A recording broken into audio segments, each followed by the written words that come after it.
Good morning, everybody. John Sviopoli here for GAI Insights, coming to you from Lake Nona, Florida, where I am at a conference on the future of health and life.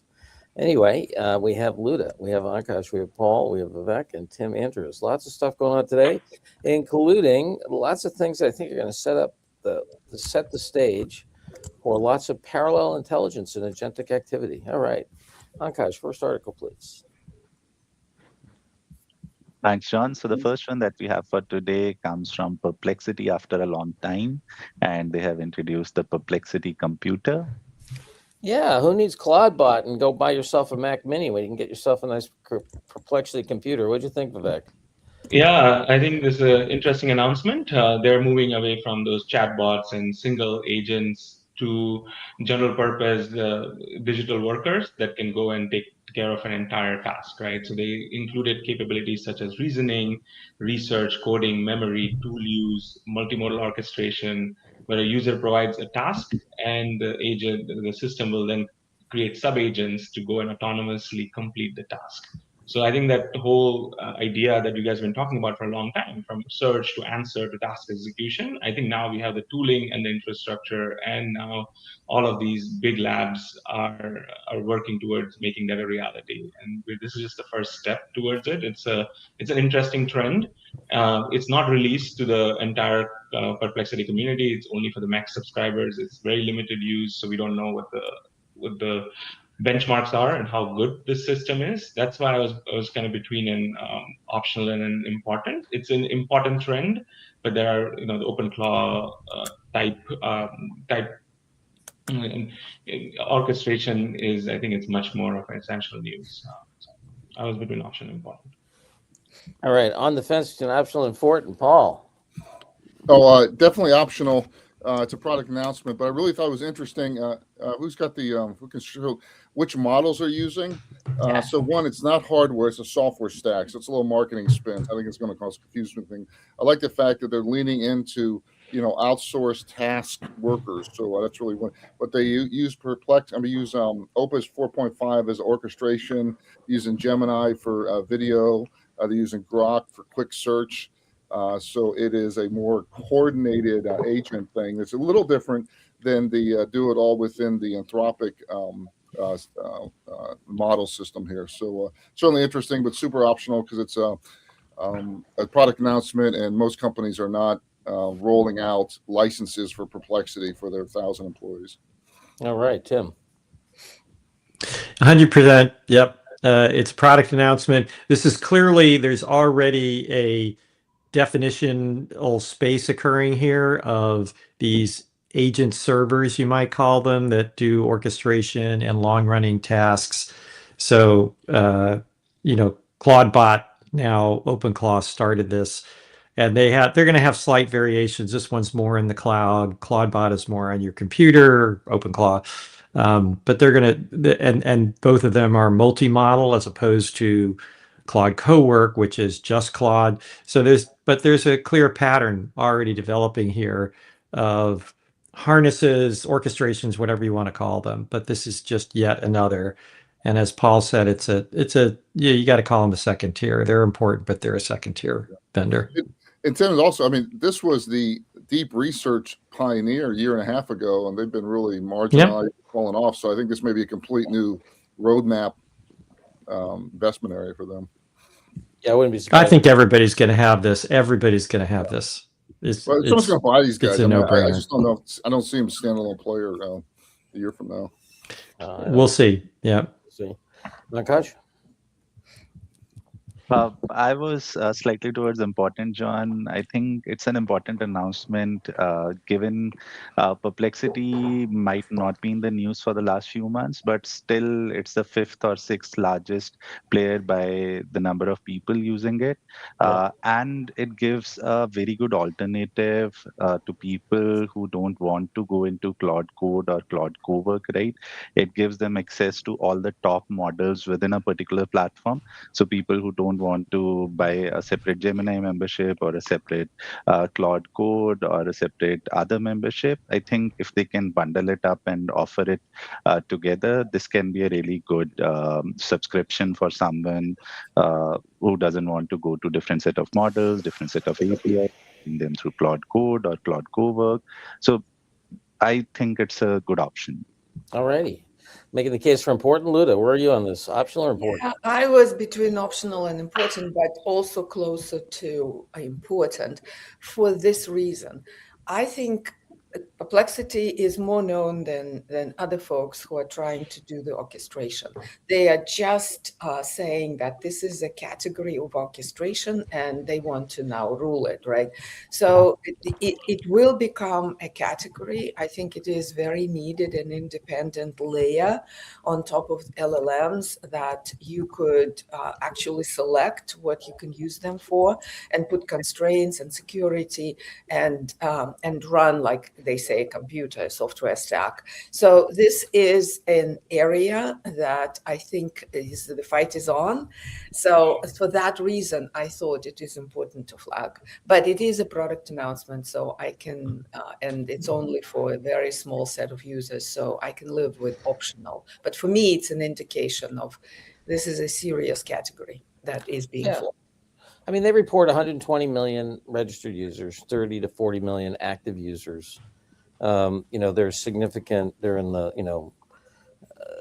bottom third. They have a significant amount of, search, AI search, if you want to define it that way.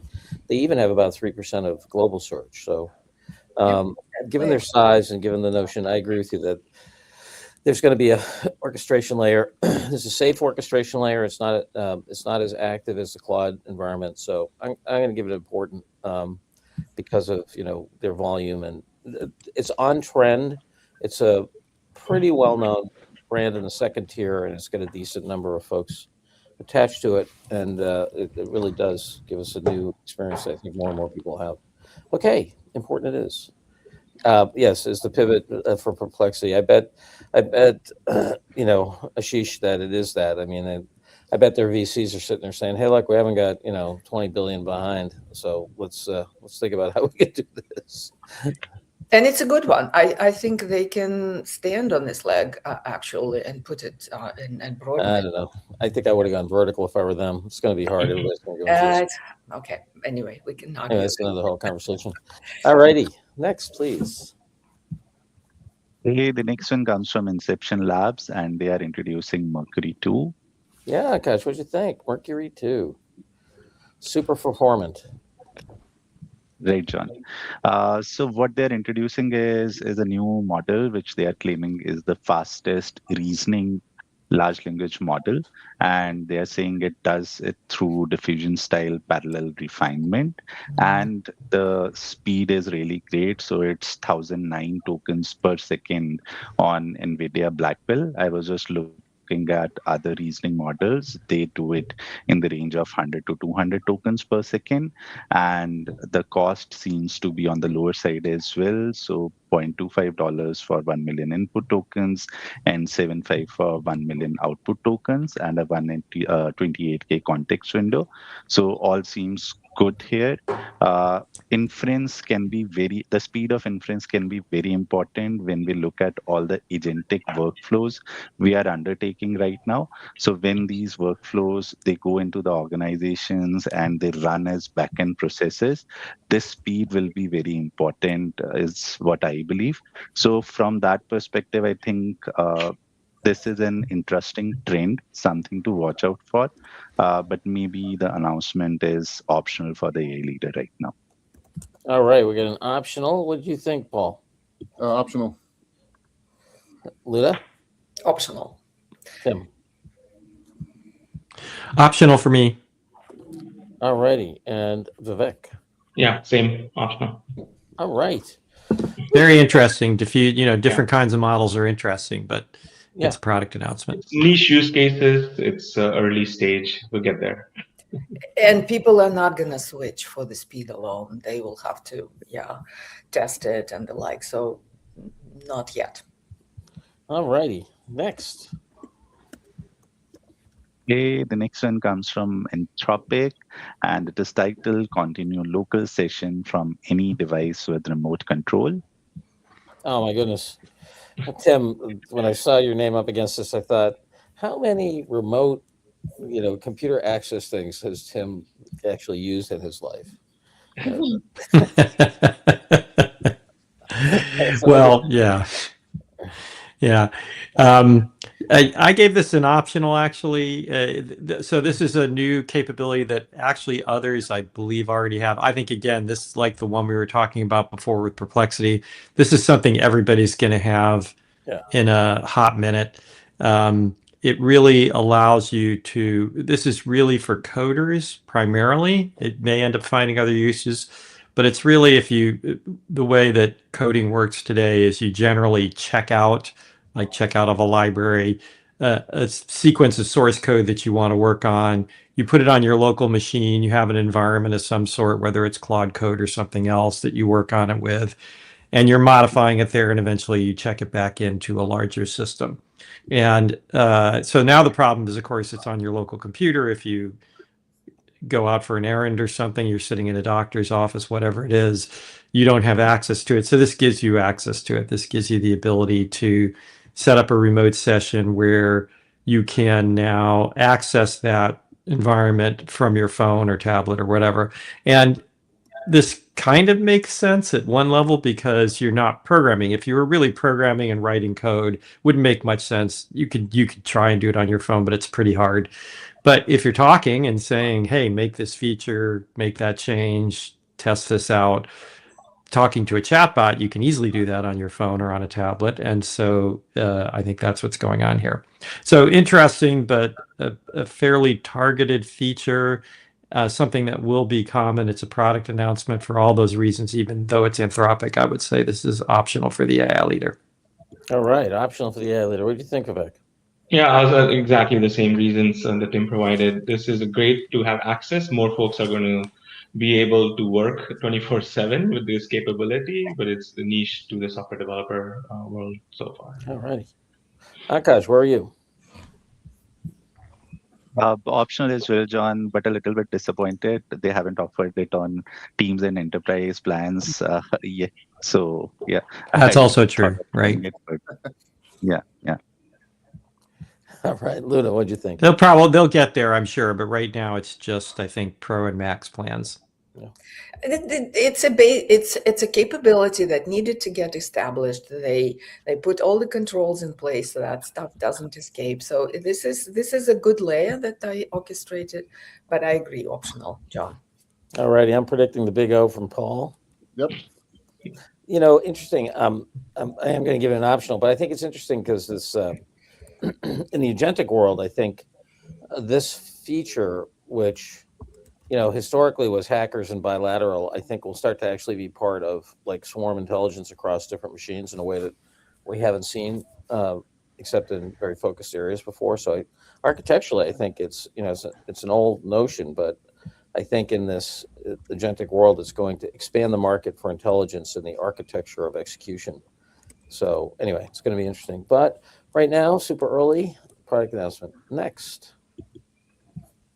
The next one comes from Cursor, and it says that Cursor agents can now control their own computers.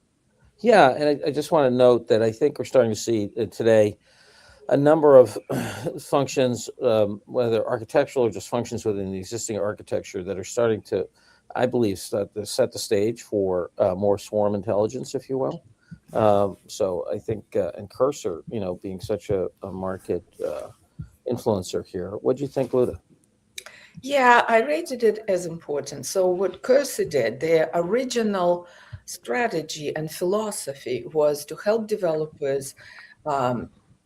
It's essentially an assistant for developers. So it sits there, it completes the code as you ask them, writes the documentation, checks certain things, and it's really a help. Right? What this announcement does is sets a separate environment in the cloud that you could then send an autonomous task to code this particular thing for me, right? So with that, and if you compare it to Claude Code, Claude Code's philosophy was originally that, right? So send a task off to get it done. So Cursor is kind of going into, and co-work was in between with ability to orchestrate the flows of documents and not without any coding, right? So the Cursor is infringing on Claude Code territory. So I think they're getting ready for a fight. And that's why I think it's important. All right, we're getting important. What do you think, Vivek? Yeah, I was between optional and important. Like, this is not a new capability. This is a catch-up. Anti-gravity already pioneered this in the IDE space, where they would you write the code, as Luda's point, complete the task, and then run the test, but then also go to the website and test it for an actual performance in real life use case, and then push the code. So this is a catch-up. I think there's a lot of. I personally myself Cursor was my first IDE, agentic IDE that I used, and I just stopped my year subscription because now I can do this through OpenClaw, I can do this through Kotlin, I can do this through anti-gravity, and it's already integrated. So do I need to pay another $20 a month to do all of these things? So again, they're catch up because there's a lot of pressure now. They're not the only game in town. All right. Vivek's short on Cursor here. What do you think, Paul? Anyway, You're on mute. You're on mute. That's an optional mute. Yeah, I'm with Vivek. It's interesting, though. I think just want to highlight the switching costs. We talked about perplexity early on, kind of a must-have for researchers. They've drifted. Many of them I certainly have drifted over to Gemini and others. Cursor, hot there, kind of drifting over. So, this massive innovation with low switching costs is exciting and the reality for these vendors. All right, Tim, we're in the middle of the Schumperian creative destruction here. What do you think? Yeah, I think I've been thinking this since day one. The cursors of the world are in a world of hurt because they've raised a lot of money and they've got to figure out how to try and find a 10x spot. And I just don't see it. If they want to fight with Claude, that's Muhammad Ali against a welterweight. It's just not going to work very well. And I think that is what they have to do it, but only because they aren't thinking any more creatively. And I'm not saying that it's possible. I'm just saying it's really hard. But the reality is that from the beginning, you could see we were going to get to this point of why have an IDE? The what you want is, here's my spec, make it so. And we're just about there at this point. Fascinating. Akash. Optional, John. All righty. I love makeitso.com. That's a new AI startup. It's it's where we are, and I'm testing it out right now. I'm doing some much more complicated things, and I'm using Claude Cowork or Codex online, no IDE, nothing. And I'm talking to my buddies at various large companies that we might be familiar with in this space at Frontier Models, and that's what they do. And these are the expert programmers who invented this stuff. They are not using IDEs at all anymore. Yeah. They're all just make it so. Here's what I want, make it so. Yeah. Patrick Stewart. To that one, I don't know if you got a chance to watch the interview with Lex Friedman with Peter, who started the OpenClaw. He was talking about he got hoarse, he said, because he was talking so much to these tools, the code. So it really is changing quickly. I can see the new consumer packaged good. It's like what, throat care while talking to your robots. Anyway, brought to you by Vaseline. No, okay. Okay, we're gonna go optional on this one. Next. Okay, the next one is a case study by LangChain, and it is titled Monday Service plus Langsmith, building a code-first evaluation strategy from day one. All right, Vivek, one of the more screwy named companies in the space. What do you think of this announcement here? Yeah, I was again between optional and important, leaning a little bit towards important, given everything we've talked about today, right? So around agent swarms, agent harnesses, but the quality of the agent is still critical. And this is a case study that highlights that how you can potentially design evaluation from the ground up. And this is something Akash has been talking about for a while. Everyone here, that own your own evals and it's an eval-driven development. And what Monday has done is using Langsmith and Vitex to do a dual approach, where they did regression testing in a safety net and then online production monitoring, and then doing it in a way that it would actually reduce the amount of lag from 162 seconds to 18 seconds in terms of doing the evals. So overall, I think this is important as we move forward. I don't know how many developers are utilizing this type of tooling. Evals are not on the front of their mind. They're trying to do more production and just get things out with the agent architecture. But test plus continuous improvement for observability are becoming more critical given all the agentic orchestrations that we are embarking on. So important. I talk myself into important. Yeah, and remember, for folks who don't know, Monday.com is basically, they call it a work operating system, right? So it's kind of, I think of it as project management plus. I don't know if that's a fair way to think about it, but yeah, what'd you think, Luda? Yeah, I was with Vivek. I actually forwarded this already. It's a little on the technical side, but evals are critically important for agentic systems, for AI systems in general. So this lays out how you create a pretty performant evaluation system and gives you a framework, and it's transferable to other tools, not just the ones I mentioned. So for that reason, I thought it's important. Yeah, what'd you think, Tim? I agree. This is not the top-notch use case it might have been, but it's pretty good and a big improvement for LangChain, who has often done some really lightweight use cases.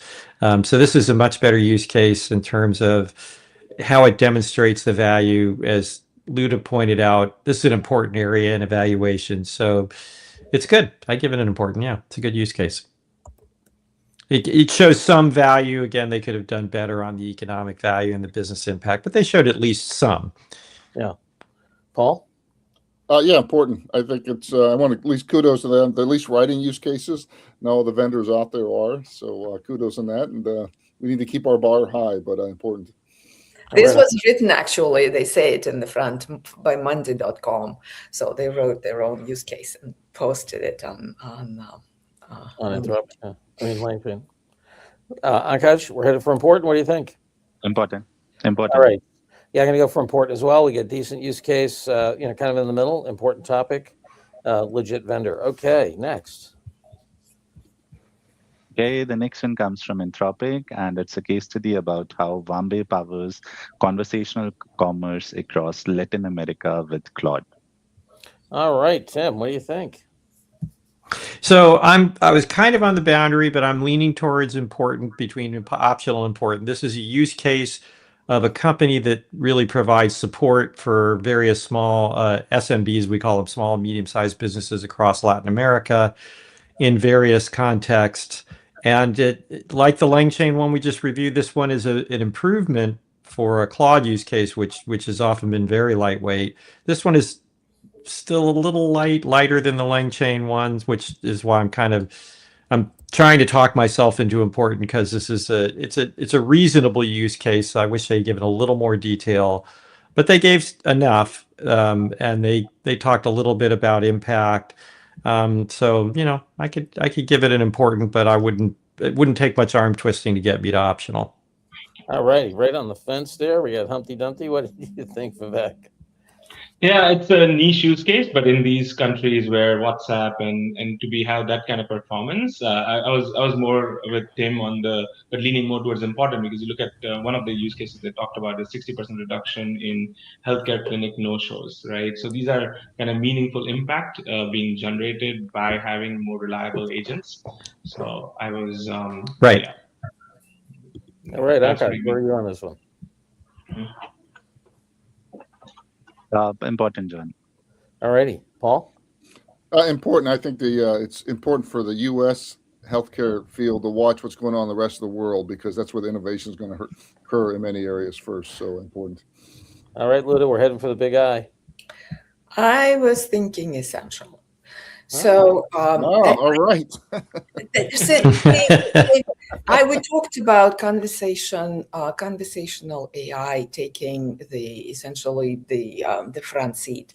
This is a demonstration at scale of where they've done that, right? And it's a lightweight on the implementation, right? So they took the latest Claude model, pushed on the conversational angle, on the multilingual piece, and then pretty much used the capabilities of the model for various things and achieved really huge results for their customers, right? Like what Vivek suggested in the hospital scenarios or the healthcare scenarios. So I feel that this is a great case to demonstrate that conversational AI is coming to fruition.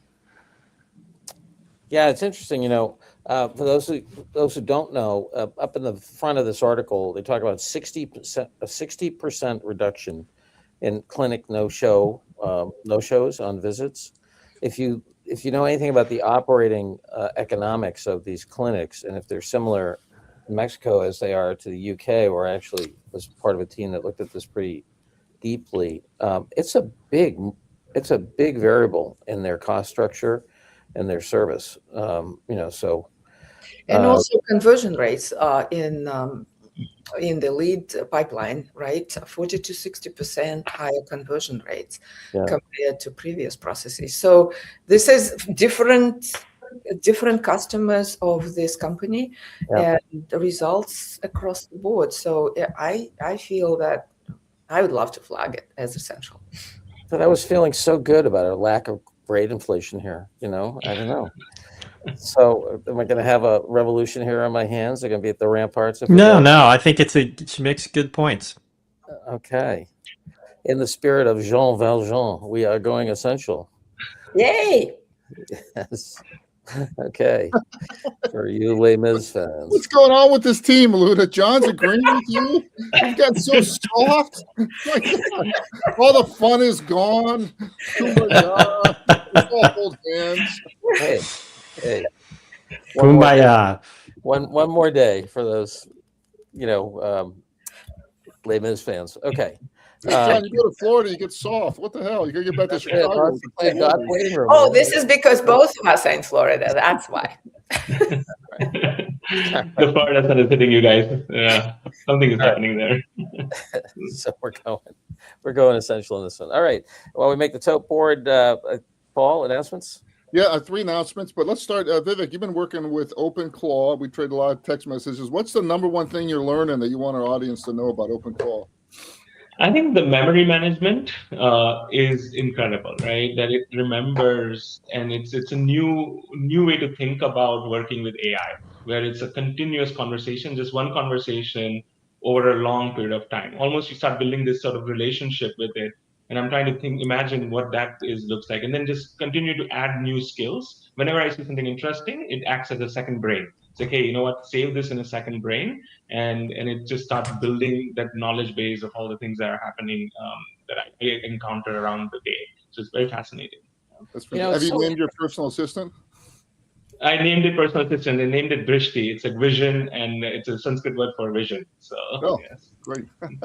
That's so for the announcements, we have speaking of OpenClaw, this Monday at 7 Pacific, 7 Eastern, 4 Pacific, we have Atish is going to go through demos of the 2 hottest products right now, Claude Code and OpenClaw.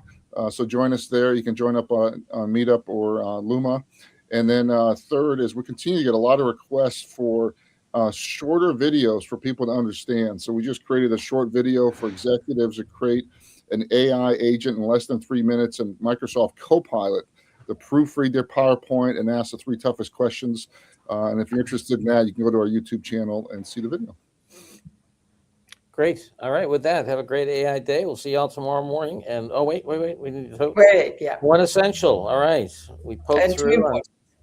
And 2 important, 3 optionals. All right. Have a great AI day. See y'all tomorrow. Bye now. And thanks, Vivek, for joining. Bye-bye. Thanks, Vivek.